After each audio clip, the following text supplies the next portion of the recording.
అందరికీ అంటే విద్యార్థి మిత్రులందరికీ మరియు పాఠక మిత్రులందరికీ నమస్కారం. మీరందరూ బాగున్నారని నేను అనుకుంటున్నాను. నేను కూడా బాగున్నాను. Thank you. My dear friends, నా వీడియో లెసన్ని అనుసరిస్తున్నటువంటి విద్యార్థి మిత్రులకి మరియు పాఠక మిత్రులకి మరొకసారి హృదయపూర్వక ధన్యవాదాలు తెలియజేసుకుంటున్నాను. మన గత వీడియోలో చెప్పుకున్నట్టుగా ఏమైనా నేను సవరించుకోవాల్సినటువంటి ఏమైనా ఉన్నాయనేటువంటి వాటి మీద మిమ్మల్ని అడిగాను. కొంతమంది విద్యార్థి మిత్రులు సూచించారు, వారికి ధన్యవాదాలు. కొంతమంది కామెంట్ చేశారు, గుడ్ కామెంట్ చేశారు. Thank you. వాళ్ళందరికీ మరొకసారి ధన్యవాదాలు తెలియజేసుకుంటున్నాను. మై డియర్ స్టూడెంట్స్, నా పేరు doctor జరుపుల Ramesh, assistant professor, head of the department, Telugu శాఖ, ఎస్ఆర్ అండ్ బీజీఎన్ఆర్ ప్రభుత్వ ఆర్ట్స్ అండ్ సైన్స్ కళాశాల, autonomous, Khammam. My dear student, మనము గత వీడియోలలో సాహిత్య చరిత్ర అంటే ఏమిటి, సాహిత్య అధ్యయనం ఏమిటి, సాహిత్యానికి అధ్యయనం ఎలా ఉంటుంది, ప్రాంగణ యుగంలో తెలుగు యొక్క భాషా స్థితిగతులు లేక తెలుగు యొక్క స్థితిగతులు, ప్రాంగణ యుగంలో భాగంగా తెలుగులో మొదటి పదం నాగబు అని తెలుసుకుంటూనే నాగబు కాకుండా అంధీర అనేటువంటి పదము కూడా, దాని గురించి కూడా మనం నేర్చుకున్నాం, శాసనాలు తెలుసుకున్నాం. అలా ప్రాంగణ యుగంలో కాలంలో ఉన్నటువంటి భాష సాహితీ స్థితిగతుల గురించి నేర్చుకున్నాం. ఆది కవిగా చెప్పబడుతున్నటువంటి నన్నయ్య గురించి మాట్లాడాం. నన్నయ్య భారతాంధ్రీకరణ విధానం గురించి మనం మాట్లాడాం. భారతాంధ్రీకరణ చేయడం కోసము ఆయన అనుసరించినటువంటి కవితా రీతుల గురించి మనం మాట్లాడాం. ఆ తర్వాత 12వ శతాబ్దం శివకవుల యుగంలో ఆర్థిక, సామాజిక, సాంస్కృతిక కోణంలో 12వ శతాబ్దాన్ని కూడా మనం పరిశీలించాం. శివకవుల యుగంలో ప్రధానంగా నన్నయ్య చోడుడు, మల్లికార్జున పండితారాధ్యుడు, తెలుగు నేలలో తెలుగు తోటలో ఒక కోకిల కంఠమెత్తి పాట పాడింది అనేటువంటి పిలువబడుతున్నటువంటి తెలంగాణ ఆది కవిగా పిలువబడుతున్నటువంటి పాల్కురికి సోమనాథు గురించి మనం మాట్లాడాం. మై డియర్ స్టూడెంట్స్, ఆ తర్వాత శ్రీశ్రీ అన్నట్టుగా గత వీడియోలో కూడా ఈ మాట నేను చెప్పాను. ప్రాచీన కాలంలో తిక్కన, మధ్యయుగ కాలంలో వేమన, ఆధునిక కాలంలో గురిజాడలే మహాకవులు అనేటువంటి అన్నాడు. అటువంటి మహాకవి తిక్కన గురించి పార్ట్ 1, పార్ట్ 2గా 2 వీడియోలలో తిక్కన గురించి మనం మాట్లాడాం. ఈరోజు మన యొక్క మహాభారతము పూర్తి అయింది. హిందువుల పవిత్రమైనటువంటి గ్రంథంగా చెప్పబడుతున్న మహాభారతం కేవలం హిందువులే కాదు, భారతదేశం భిన్నత్వంలో ఏకత్వం కలిగినటువంటి భారతదేశంలో పవిత్రమైనటువంటి పుస్తకంగా మన మహాభారతం ఏదైతే ఉందో అది ఈరోజు పూర్తి అయింది అని అనడం కోసం, ఈరోజు పూర్తిగా మనం చదవగలుగుతున్నాం, పూర్తి అయిందని చెప్పబడుతున్నటువంటి కారణానికి ప్రధాన కారకులు ఎర్రన గురించి మనం చెప్పుకోవడం జరిగింది. ఎర్రన గురించి కూడా పార్ట్ 1, పార్ట్ 2 2 వీడియోలుగా చెప్పుకోవడం జరుగుతుంది. సో మై డియర్ స్టూడెంట్స్, ఈ క్రమంలో ఈరోజు మనం మాట్లాడబోయేటువంటి కవి శ్రీనాథుడు. విద్యార్థి మిత్రులారా, ఒక కవి యొక్క సాహితీ కృషిని మనం పరిశీలించాలి. ఊరికే కవులు రారు,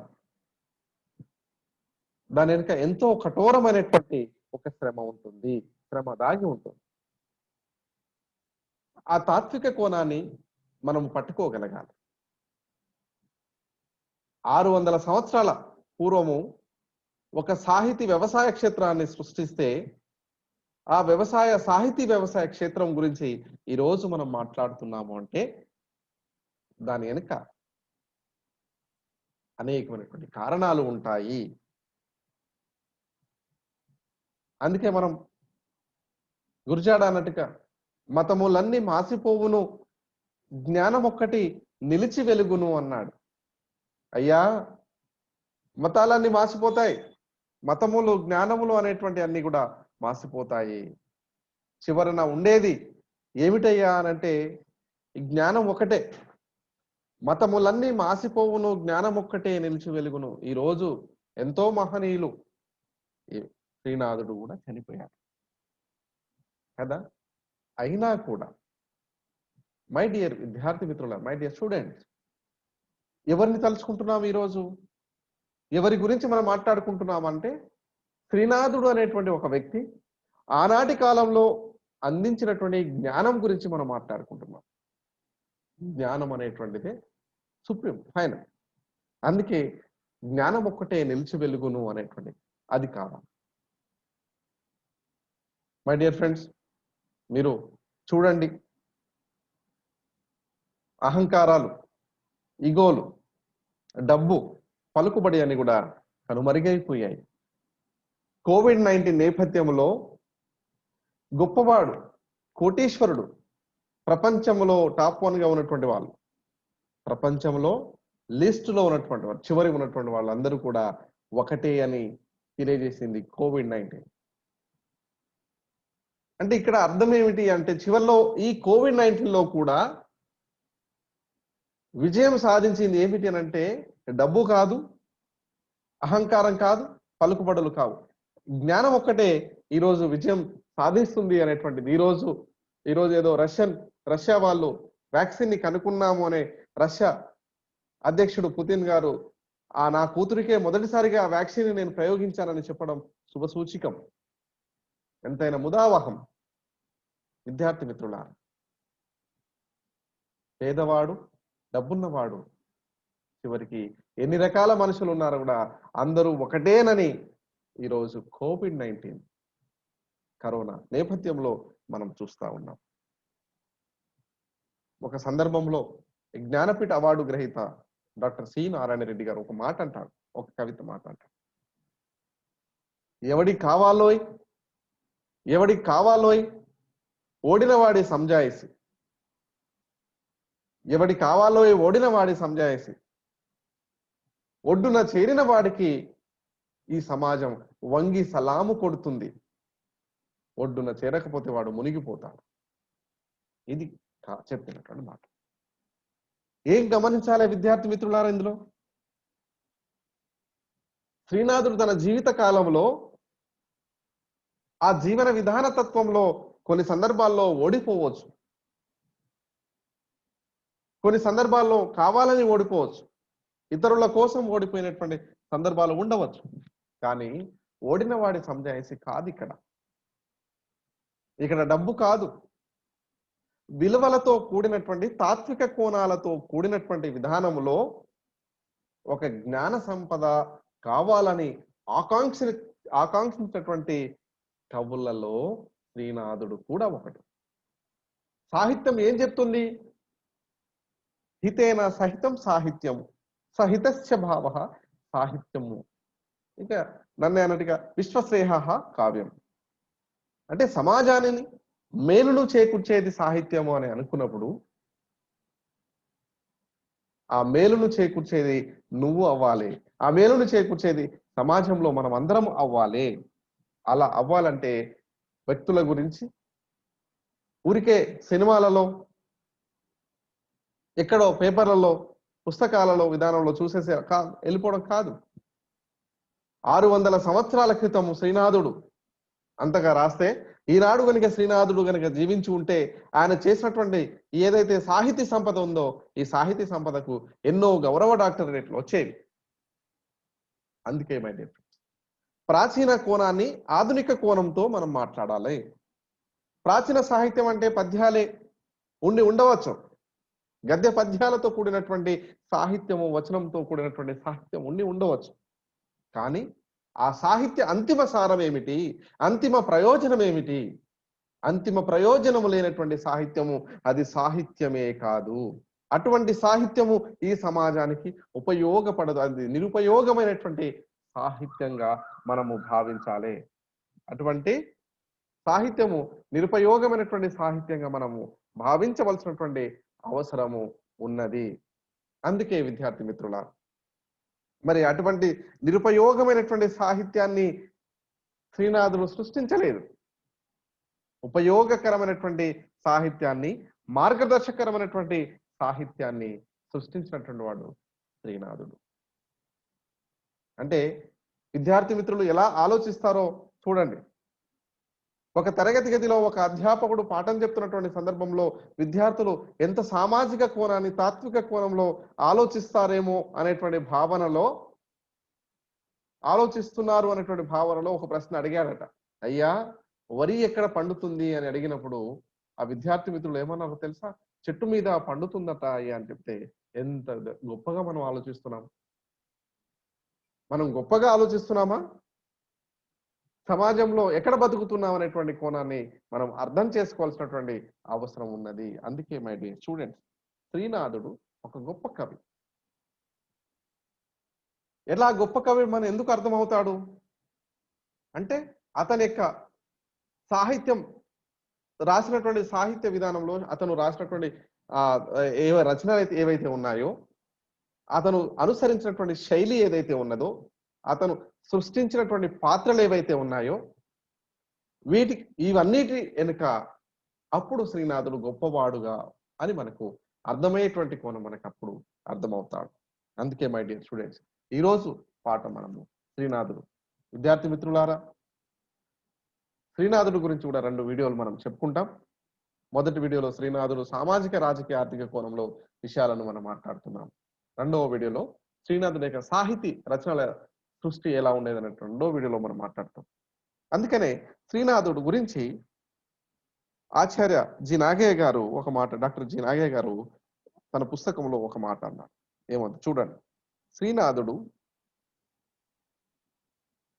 అతని గొప్పది వ్యక్తిత్వము లేదా ఆత్మీయత గొప్పది అని చెబుతూ, శ్రీనాథుడు విద్యారాజీవ భూండు మారయ్యకు పుణ్యచార భీమంబులకు గారాబు తనయుడు, అతని తాత కమలనాభామత్యుడు, కాల్పటనాదీశ్వరుడు, కావ్యకళాలాభుడు, చందన మందర సదృశ కీర్తి, సరస సాహిత్య సామ్రాజ్య చక్రవర్తి, సాహిత్యమునకు సంపదకు పెంపు వహించిన కుటుంబమున జన్మించిన వాడగుటచే శ్రీనాథుడు ఆ బాల్య కవి పండితుడుగా ప్రఖ్యాతి పడిసినాడు. శ్రీనాథుడు సకల విద్య సనాతుడు, కవి సార్వభౌముడు, బ్రహ్మీదత్త వరప్రసాదుడు, బ్రహ్మాండాంది పురాణాచయ శీలుడు. తెలుగులో శ్రీనాథుడు అంతటి ప్రతిజ్ఞావంతుడు, పండితుడు, కవి మరొకడు కానరాడు. శ్రీనాథుడు దేశాటనం చేసినాడు, వివిధ భాషా పండితులలో పాండిత్య గోష్ఠి జరిపినాడు, వివిధ భాషా ప్రాంతములను సందర్శించినాడు. అతని కాలమున అతడు సందర్శించిన రాజస్థానము లేదు. శ్రీనాథుడు విద్యాధికారి, బహు గ్రంథకర్త, విద్వత్ కవి. మై డియర్ స్టూడెంట్, శ్రీనాథుడు గురించి ఎంత గొప్పగా జి నాగయ్య గారు ఎంత గొప్పగా చెప్పాడో చూడండి. అందుకనే శ్రీనాథుడు అంతటి కవి, శ్రీనాథుడు అంతటి ప్రజ్ఞావంతుడగు పండిత కవి మరొకడు కానరాడు అని. శ్రీనాథుడు దేశాటనం చేశాడు, వివిధ భాషా పండితులలో పాండిత్య గోష్ఠి జరిపినాడు, వివిధ భాషా ప్రాంతములను సందర్శించినవాడు. అతని కాలమున అతడు సందర్శించని రాజస్థానము లేదు. శ్రీనాథుడు విద్యాధికారి, బహు గ్రంథకర్త, విద్వత్ కవి. అందుకే మై డియర్ స్టూడెంట్స్, అంతటి గొప్ప నేడు, అంతటి గొప్పటి సాహిత్య విధానం కోసం పరితపించినటువంటి వాడు మనకి శ్రీనాథుడు కనిపిస్తాడు. లేకపోతే అతని కాలంలో అతను సందర్శించినటువంటి రాజస్థానాలు లేవంటే మనం ఆశ్చర్యపోవాల్సినటువంటి అవసరం లేదు. అందుకని గొప్ప విద్యాధికారి, గొప్ప విద్వత్ కవి అని శ్రీనాథుడు. చూద్దాం, ఇక్కడ కనిపిస్తున్నటువంటి ఈ ముఖ చిత్రము శ్రీనాథుడిది. అంటే ఊహా ముఖ చిత్రం ఇది. మన పెద్దవాళ్ళు ఇలా ఉండేవాడేమో అనేటువంటి ఆ యొక్క రచనల పరిపుష్టితో, రచనలు రాసినటువంటి ఆ రచనల విధానముతో అతని యొక్క ముఖ చిత్రాన్ని చిత్రీకరించారు అని చెప్పవచ్చు. ఇది శ్రీనాథుడి యొక్క ముఖ చిత్రంగానే మనం భావించాలి. మై డియర్ స్టూడెంట్, ఇక్కడ కనిపిస్తా ఉంది శ్రీనాథుడు కవిత్వం తర్వాత అంటే కవిత్వం తర్వాత అంతటి ప్రతిభావంతుడైనటువంటి కవి మనకు కనిపించే కవి ఎవరు అంటే శ్రీనాథుడు. అంటే నన్నయ్య, తిక్కన, ఎర్రనల తర్వాత తిక్కన తర్వాత ఎర్రన తర్వాత అంతటి ప్రతిభావంతుడైనటువంటి కవి. వాళ్ళ కాలంలో సమకాలీనటువంటి కవులు ఉన్నారు. వాళ్ళ కాలంలో సమకాలీనటువంటి కవులు ఉన్నా కూడా అంతటి ప్రతిభ కలిగినటువంటి కవి మనకు శ్రీనాథుడు కనిపిస్తాడు. ఇంతకుముందు అనుకున్నాం మనం. వారి యొక్క తల్లిదండ్రులు మారేకు భీమాంబలకు గారాబు తనయుడు మన యొక్క శ్రీనాథుడు అని. అతని తాత కమలనాభాత్యుడు అనేటువంటి విధానాన్ని మనం చెప్పుకున్నాం. అయితే శ్రీనాథుని కాలం గురించి ఇప్పటికీ చర్చనే. ఎప్పటి అతని యొక్క జీవితం సంబంధించినటువంటి కాలం గురించి చర్చ వస్తూనే ఉన్నది. 1180 నుంచి 80లో జన్మించాడని, 1470లో మరణించాడని, లేక 1365 నుంచి 1455, 60 అనేటువంటి విధానంలో కూడా దీనికి ఒక చర్చనీయాంశంగానే ఉన్నటువంటి కాలం. ఆ కాలానికి చెందినటువంటి వాడు శ్రీనాథుడు. శ్రీనాథుని యొక్క శతాబ్ది 15వ శతాబ్ది. మై డియర్ స్టూడెంట్స్, మరి శ్రీనాథుడు ఏ రాజు ఆస్థాన కవి అనగానే మనం ఏం చెప్పేస్తామంటే పెదకోమటి వేమారెడ్డి కాలం ఆస్థాన కవి అని చెప్తాం. అయితే పెదకోమటి వేమారెడ్డి ఆస్థాన కవి అయినా ఇతను రెడ్డి రాజుల కొలువులో పెదకోమటి వేమారెడ్డి అనడం కంటే శ్రీనాథుడు రెడ్డి రాజుల కొలువులో ఆస్థాన కవిగా ఉన్నాడని చెప్పవచ్చు. అంటే పెదకోమటి వేమారెడ్డి ఆస్థానంలోనే కాకుండా తర్వాత ఉన్నటువంటి రెడ్డి రాజుల కాలంలో కూడా అతను ఉన్నాడు. కాబట్టి శ్రీనాథుడు రెడ్డి రాజుల కొలువులో ఆస్థాన కవిగా ఉన్నాడు. పెదకోమటి వేమారెడ్డి కాలంలో విద్యాధికారిగా ఉండి దాదాపుగా వారి యొక్క కాలంలో 20 సంవత్సరాలు విద్యాధికారిగా ఉండి ఆ కొలువులో రాజశ్రేయము శ్రీనాథుడు పొందాడు. శ్రీనాథుడు ఇంతకుముందే అనుకున్నాం, శ్రీనాథుడు అతని కాలంలో సందర్శించిన రాజస్థానము లేదు, రాజుల యొక్క ఆస్థానాలు లేవు అనేటువంటి మాటను మనం అనుకున్నాం. శ్రీనాథుడు దేశాటనము చేశాడు అనేటువంటి మాటను కూడా మనం అనుకున్నాం. అందుకనే శ్రీనాథుడు ఈ క్రమంలో కర్ణాటకకు చెందిన సాంప్రదాయానికి కుమారుడైనటువంటి మైలారెడ్డిని వారి యొక్క రాజ ఆస్థానాన్ని ఆశ్రయించాడు, అక్కడ ఉన్నాడు. ఆ తర్వాత వినుకొండ వెళ్ళి వల్లభరాయుడు అనేటువంటి రాజును కలిసి వల్లభరాయుడు యొక్క రాజు యొక్క ఆశ్రమంలో కూడా ఉన్నాడు. అక్కడ నుంచి ఎక్కడికంటే ప్రౌఢదేవరాయల ఆస్థానానికి వెళ్ళాడు. ప్రౌఢదేవరాయల ఆస్థానానికి వెళ్ళి ఊరికే ఆశ్రమం పొంది ఉండలేదు. ప్రౌఢదేవరాయల ఆస్థానానికి వెళ్ళి ప్రౌఢదేవరాయల ఆస్థాన కవిగా ఉన్నటువంటి అరుణగిరినాథుడు, అతన్ని అరుణగిరినాథుడు అంటారు. డిండిమ భట్టు అని కూడా ఇంకొక పేరు. ప్రౌఢదేవరాయల ఆస్థానానికి వెళ్ళి ప్రౌఢదేవరాయల ఆస్థాన కవిగా ఉన్నటువంటి అరుణగిరినాథుడు లేదా డిండిమ భట్టును ఓడించాడు. ఈ డిండిమ భట్టుకును శ్రీనాథుడికి మధ్యవర్తిగా ఉన్నది ఎవరయ్యా అంటే చంద్రభూష క్రియాశక్తి అనేటువంటి ఆయన ఉన్నాడు. డిండిముని అన్ని శాస్త్రాలలో ఓడించి డిండిమ భట్టు యొక్క కంచు డక్కాను పగలగొట్టించాడు. అంటే కంచు డక్కాను పగలగొట్టించాడు అర్థం ఏమిటంటే ప్రౌఢదేవరాయల యొక్క కాలములో అరుణగిరినాథుడు లేక డిండిమ భట్టు ఏం చేశాడంటే నేను చాలా గొప్పవాణ్ణి, అన్ని పాండిత్యాలలో అన్ని శాస్త్రాలలో చాలా గొప్పవాణ్ణి, నన్ను గనుక ఈ అన్ని శాస్త్రాలలో గనుక ఎవరైనా నన్ను ఓడిస్తే దానికి ప్రతీకగా నేను నిర్మిస్తున్నటువంటి నా యొక్క సంపద, సాహితీ సంపద ఏదైతే ఉందో, ఈ కంచు డక్కం ఏదైతే ఉందో దాన్ని పగలగొట్టవచ్చు అనేటువంటి దాన్ని రాసుకున్నాడు.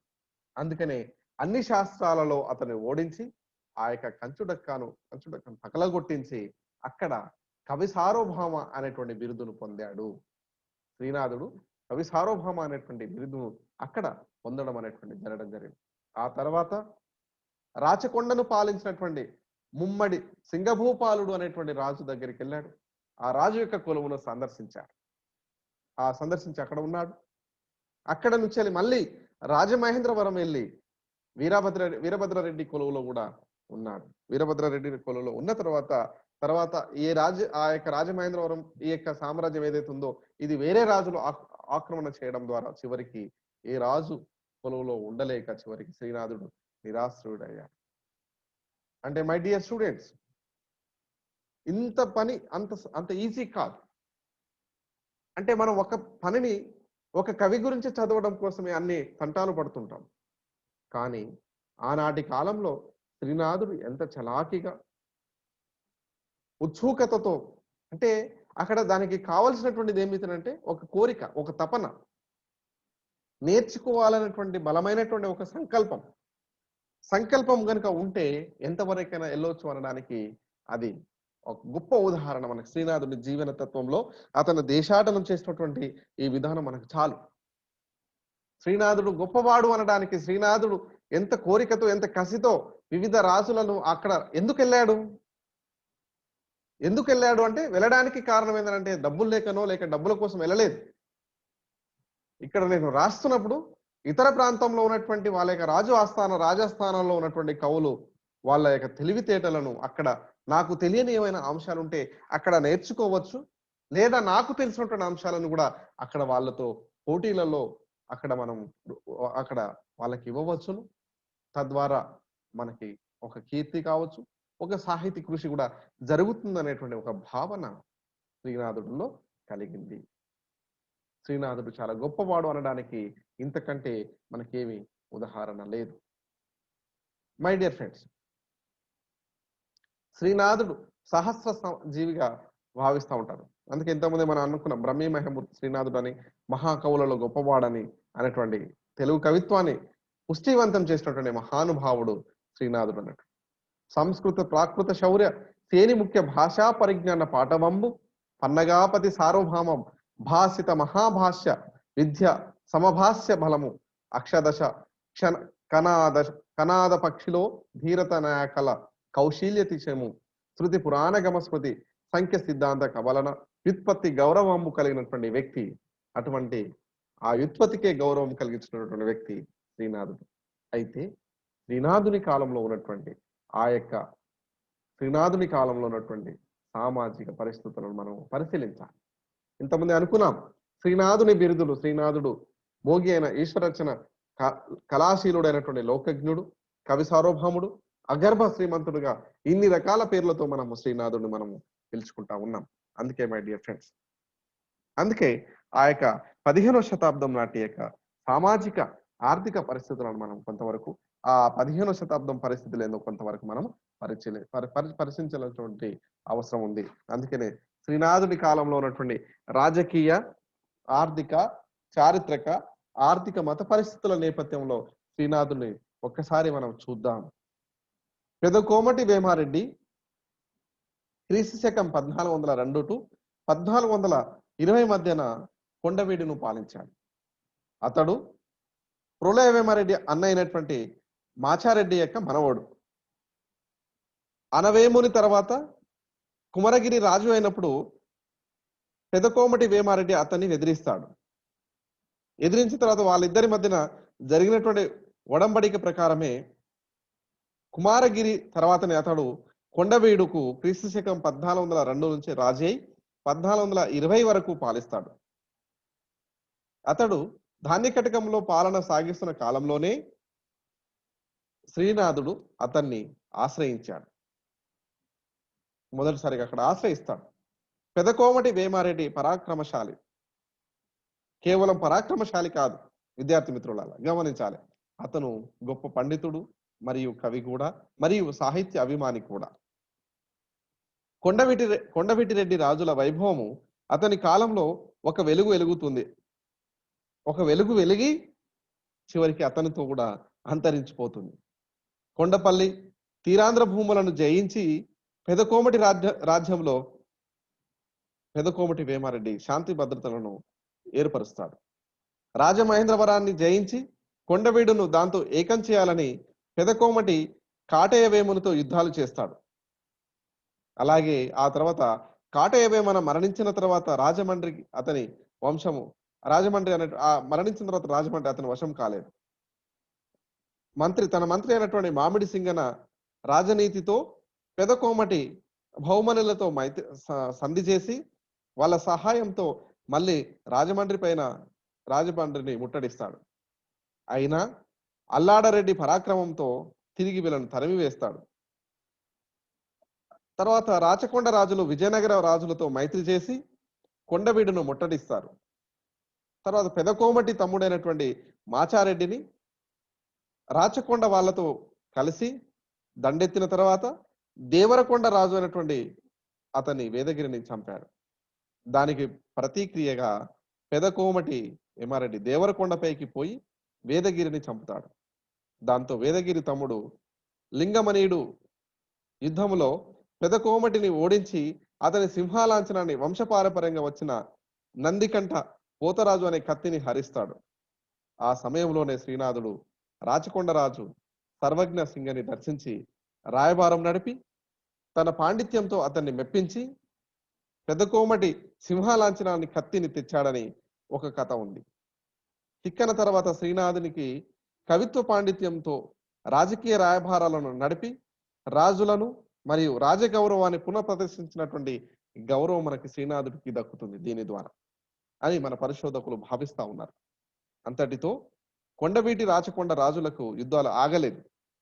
క్రీస్తు శకం 1420లో వెలమలతోటే యుద్ధంలోనే పెదకోమటి వేమారెడ్డి మరణిస్తాడు. అతనితో రెడ్డి రాజుల వైభవము నశిస్తుంది. ఇది రెడ్డి రాజుల కాలంలో ఉన్నటువంటి కొంత. ఈ తరుణంలో రాజమహేంద్రవరంలో కాటేవేమని అల్లుడు అనితల్లి భర్త అల్లాడి రెడ్డి కొడుకు వీరభద్ర రెడ్డి రాజైతాడు. అతని అన్న వేమారెడ్డి పరిపాలన బాధ్యతను వహిస్తాడు. క్రీస్తు శకం 1423 నుంచి 1448 మధ్యలో వీరభద్రారెడ్డి పాలనలో రెడ్డి రాజ్యం తిరిగి ఆ వైభవాన్ని పొందుతుంది. గజపతులు, విజయనగరం, రాచకొండ రాజులు రాజమహేంద్రవరం మీదకి మళ్ళీ దండయాత్రలు సాగిస్తారు. రాచకొండ పక్షం వహించిన దేవరకొండ లింగమణియుడు వేమారెడ్డిని వీరభద్రారెడ్డిని ఓడించి మళ్ళీ రాజమహేంద్రవరాన్ని క్రీస్తు శకం 1448లో ఆక్రమించుకుంటారు. గజపతి సోమేశ్వరుడు వాళ్ళకి ఆ సందర్భంలో సహాయంగా నిలుస్తాడు. ఇక్కడ మనం గమనించాలి విద్యార్థి మిత్రుల, వీళ్ళు జయించారు వాళ్ళు జయించారు అనేటువంటి ఏంటంటే ఆనాటి కాలంలో ఉన్నటువంటి ఆ రాజకీయ ఒక చారిత్రక కోణంలో కూడినటువంటి వీటి వెనుక కూడా ఆర్థిక మత పరిస్థితులు కూడా ఉంటాయి. ఏముంటాయి అనంటే ఒక రాజు ఓడిపోవడానికి ఆ రాజ్యంలో ప్రజలు కూడా కొన్ని సందర్భాల్లో కారణం కావచ్చు. అది మనం గమనించాలి. ఈ కాలంలో కాపయ నాయకులు వెలమల ఆంధ్రాధీశ్వర ఆంధ్ర సురతన బిరుదులను ధరించి పెదకోమటిని శ్రీనాథుడు ఆంధ్ర క్షమమండల కండలని వర్ణిస్తాడు. ఎవరికి వాళ్ళే చక్రవర్తులు కావాలనే ప్రయత్నంలో విజయనగర రాచకొండం కొండవీడు రాజులకు పరస్పర యుద్ధాలు జరుగుతాయి. దేవరకొండ రాజులు రాచకొండ పక్షం వహిస్తారు. బహుమనులు గజపతుల అవకాశాన్ని బట్టి కూటములో చేరిపోయి యుద్ధాలను చేస్తుంటారు.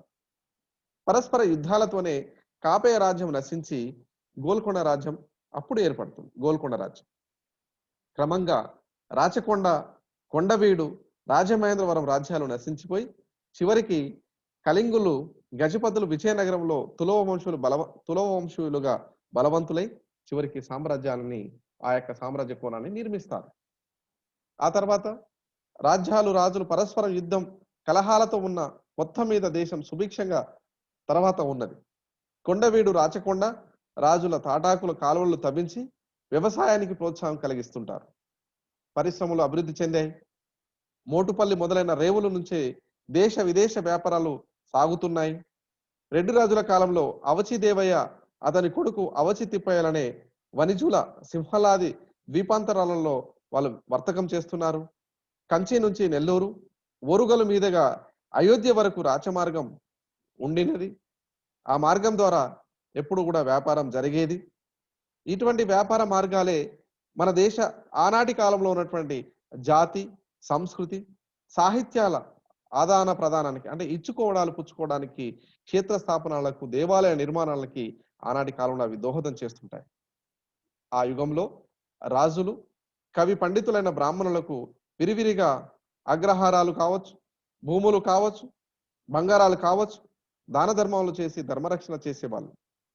ధర్మరక్షణలు చేస్తూ సాహిత్యాన్ని వికసింప చేసేవాళ్ళు.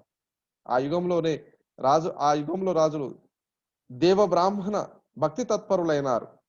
రెడ్డి రాజుల దాతృత్వంతో బ్రాహ్మణులు సుసంపన్నులైనారని శ్రీనాథుని వర్ణనను బట్టి మనము చెప్పవచ్చు. శ్రీనాథుడు వర్ణన చేస్తాడు.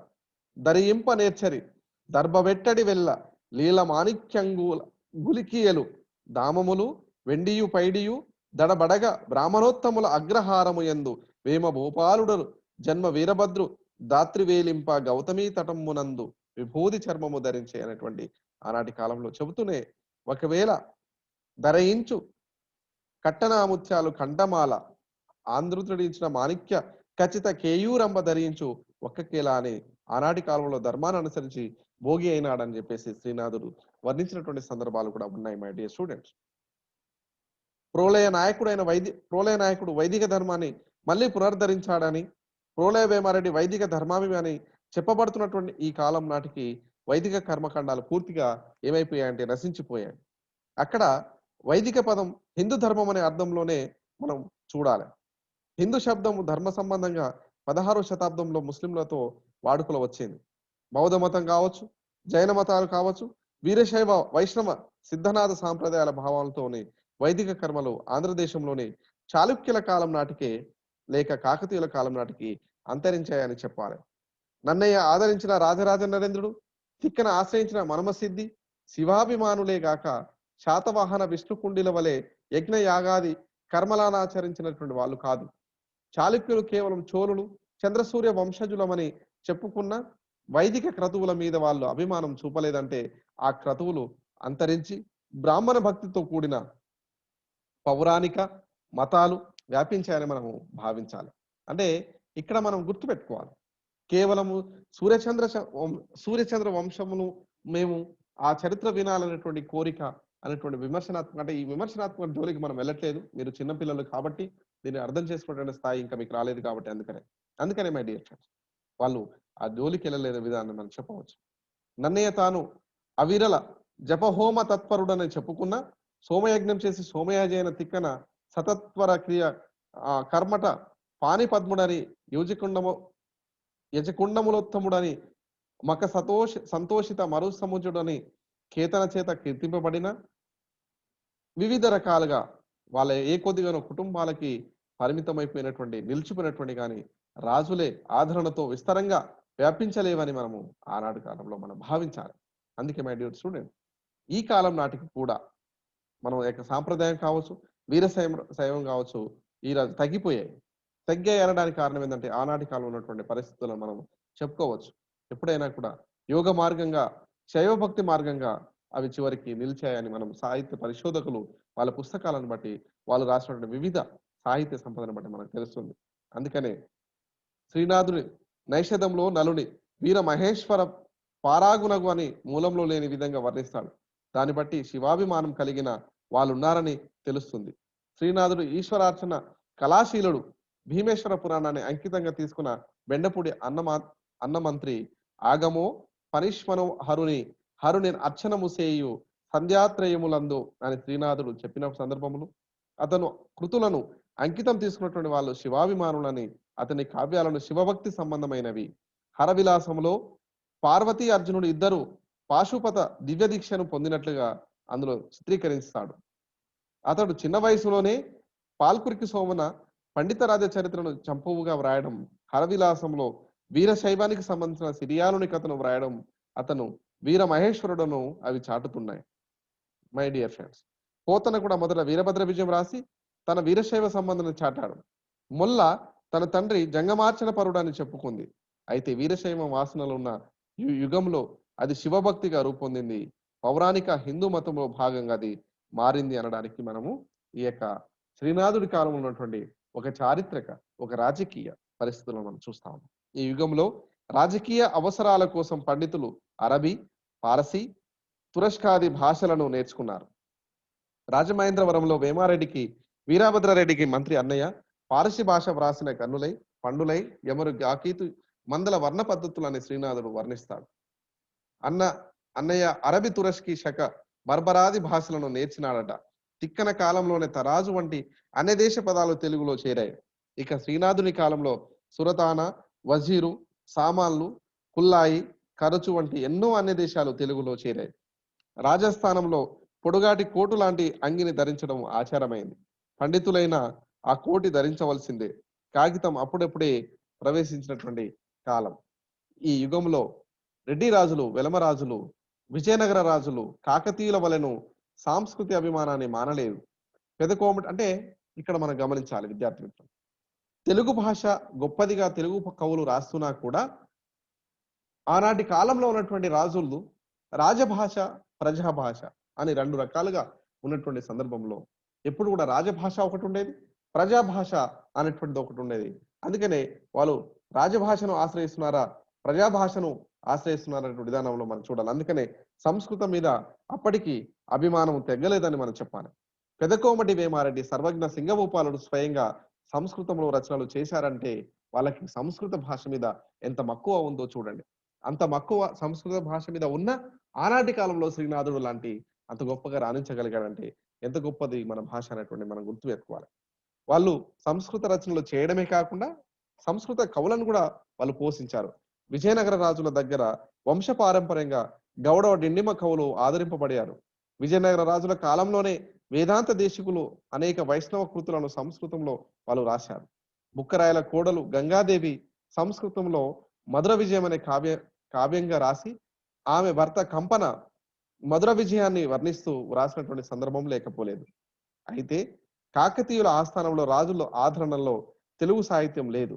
కానీ ఈ కాలంలో రాజులు తెలుగు కవులను ఆదరించి సత్కరించారు. ప్రోలయ వేమారెడ్డి ఆస్థానంలో సంస్కృత పండితుడు మహాదేవుడు విద్యాధికారిగా ఉండగా, పెదకోమటి వేమారెడ్డి ఆస్థానంలో తెలుగు కవి శ్రీనాథుడు విద్యాధికారంగా ఉండడంలో మనం గమనించాలి విద్యార్థి మిత్రులారా. శ్రీనాథుడు విజయనగర రాజు 2వ ప్రౌఢదేవరాయలు ఆస్థానానికి పోయి గౌడ డిండిమ భట్టును శాస్త్రావాదంలో ఓడించి అతని దగ్గర వంశపారంపర్యంగా వస్తున్నటువంటి డిండిమను పగలగొట్టించాడు. దేవరాయలు అతనికి ముత్యాలశాలలో కనకాభిషేకం చేసి గౌరవించాడు. తెలుగంటే చెవిన పెట్టని సంస్కృత గర్వం ఈ కాలంలో వెనుకపట్టు పట్టింది. ఆ కాలము ఆనాటి కాలమే. అంటే ప్రౌఢదేవరాయల కాలంలోనే మొదటిసారిగా అది జరిగింది. నైషధానువాదంతో తెలుగు భావ వ్యక్తీకరణ సామర్థ్యము బయటపడింది. స్వతంత్ర మహాకావ్య రచనకి ఇది దారులు ఏర్పరిచింది. తెలుగులో సంస్కృతము, తెలుగు పదాలు సమ్మిళితమైన చక్కని శైలి కూడా ఆనాటి కాలంలోనే వచ్చింది. శ్రీనాథుని కావ్యాలలో చక్కని గంభీరమైనటువంటి ప్రౌఢమైన పదప్రయోగంతో కూడినటువంటి సమాస భూయిష్టమైన శైలితో సీసం మొదలై పద్యాల నడకను సంపాదించుకున్నది. పోతనతో లలిత మధురమైనటువంటి శైలిని మనకు కనిపిస్తూ ఉంటది. ఈ కాలంలో కవులు కేవలం సాంస్కృత అనువాద కావ్యాలు వ్రాయక ఎక్కువ స్వాతంత్రమైన సంబంధించినటువంటి తమ యొక్క రచనలు రాసి తమ యొక్క సామర్థ్యాన్ని ప్రకటించుకున్నారు. చక్కని భావ వైచిత్రులు, వక్రోక్తులు కవిత్వంలో ప్రవేశించాయి. దీన్నే హరచూడ హరినంక వక్రత అన్నాడు శ్రీనాథుడు. రీతి ప్రాధాన్యాన్ని కవులను గుర్తించారు. కావ్యంలో ఆద్యాంతం అంగీరస పోషణ ఉండాలని శృంగార నైషధ అనువాదంతో శృంగార శాకుంతల రచనలతో కవులను గుర్తించారు. అప్పుడప్పుడే అలంకార వైచిత్రి వర్ణనలు కూడా చమత్కారం తెలుగు కావ్యాల్లో ప్రవేశించసాగింది. అంటే అవి ఇంతకు ముందు అసలే లేవని కాదు, అవి ఉన్నాయి. కానీ వాటిని అనుసరించినటువంటి విధానంలో మనం గుర్తుపెట్టుకోవాలి. తెలుగు కావ్యాల అంటే రీతిలో కవితా సౌందర్యం కోసం సాధించడం ఆనాటి కాలంలో కవులు మొదలుపెట్టారు. అందుకే కొందరు సాహితీ చరిత్రకారులు ఈ యుగాన్ని అంటే శ్రీనాథుడి యుగాన్ని మనం ఏమంటున్నామంటే కావ్య యుగము కానీ సంధి యుగం అనేటువంటి మాటలు మనం చెప్పుకుంటున్నాము. అందుకని ఈ యుగం కావ్యోన్ముఖమై 16వ శతాబ్దంలో స్వతంత్ర తెలుగు మహాకావ్యాల అవతరణకు రంగాన్ని సిద్ధం చేసింది. తెలుగు భాషకు కవిత్వానికి ఒక స్థానాన్ని, ఒక గౌరవాన్ని కలిగించింది ఈ యుగమే అని మనం చెప్పాలి. అంటే విజాతీయతను ఎదుర్కోవడానికి రాజులు జాతీయత మీద చూపిన అభిమానమే మనం దీనికి కారణం అనేటువంటి విధానంలో మనము ఆనాటి కాలంలో ఉన్నటువంటి ఇన్ని రకాలైనటువంటి పరిస్థితుల కోణంలో శ్రీనాథుడు సాహిత్యాన్ని సృష్టించేటువంటి కోణం మనకి కనిపిస్తా ఉన్నది. అందుకే మై డియర్ ఫ్రెండ్స్ విద్యార్థి మిత్రుల, అందుకనే ఈ యొక్క కోణాన్ని మనం గమనించవలసినటువంటి శ్రీనాథుడి యొక్క సామాజిక ఆర్థిక రాజకీయ కోణంలో ఆనాటి ప్రౌఢదేవరాయలు కావచ్చు, పెదకోమటి ప్రౌఢదేవర రెడ్డి రాజ్యం నుంచి ఉన్నటువంటి విధానాల నుంచి తర్వాత విజయనగర సామ్రాజ్యం, ఇటు బహుమని రాజ్యాలు, తర్వాత గోల్కొండ కోట, వీటి కోణాలలో రాజులు తమ యొక్క విధానంతో అంటే ఆనాటి కాలంలో అన్య భాషగా లేక ఒక భాషగా అంటే సంస్కృతం ప్రావీణ్యత చాలా గొప్పగా ఉన్న తెలుగు భాష ఒకవైపు ఏమో ఒక్కొక్క రాజులేమో వాళ్ళ యొక్క ఆస్థాన కవులను సంస్కృత కవులుగా ఉన్నటువంటి సంస్కృతం పాండిత్యం కలిగినటువంటి వాళ్ళను ఆస్థాన కవులుగా నియమించినటువంటి కాలంలో మరి పెద్ద కోమటి వేమారెడ్డి ఆస్థానంలో ఒక తెలుగు కవిగా ఉన్నటువంటి సందర్భం. అంటే కంచు డక్కాలను పగలగొట్టించడం అంత ఆషాతమాషిగా కానటువంటి పరిస్థితుల్లో శ్రీనాథుడు రచనలను రాసి గొప్ప కవిగా నిలిచాడు. నిలవడానికి అందుకనే దీన్ని కావ్యయుగం అనడానికి శ్రీనాథుడు చేసినటువంటి ఒక కృషి అంటే బహుళమైనటువంటి కృషి మనం చూడవలసినటువంటి విషయాన్ని ఇక్కడ మనం నేర్చుకోవాలి. కాబట్టి విద్యార్థి మిత్రులారా, ఈ కోణాన్ని ఒక రాజకీయ, చారిత్రక, ఆర్థిక, మత పరిస్థితుల్లో శ్రీనాథుని కోణాన్ని ఇక్కడ మనం చూశాం. కాబట్టి విద్యార్థి మిత్రులారా, నెక్స్ట్ లెసన్ లో మనము శ్రీనాథుని యొక్క సాహితీ కృషి, అతని రచనలు గురించి మనం మాట్లాడతాం. కాబట్టి ఇంతసేపు ఓపిక వినందుకు మీ అందరికీ మరొకసారి ధన్యవాదాలు తెలియజేసుకుంటున్నాను. ఇంట్లో ఉండండి, అనవసరంగా బయట తిరగకండి. మీరు చేసేటువంటి చిన్న తప్పిదం వల్ల అనేకమైనటువంటి సమస్యలు రావచ్చు. ఇంట్లోనే ఉండండి, క్షేమంగా ఉండండి. ఇంట్లో తల్లిదండ్రులకు సహాయపడండి. ఖాళీ సమయాలలో చదువుకోండి. Thank you. మళ్ళీ తరగతులు, మళ్ళీ క్లాస్‌లో మనము కలుద్దాం. Thank you very much. Thank you one and all.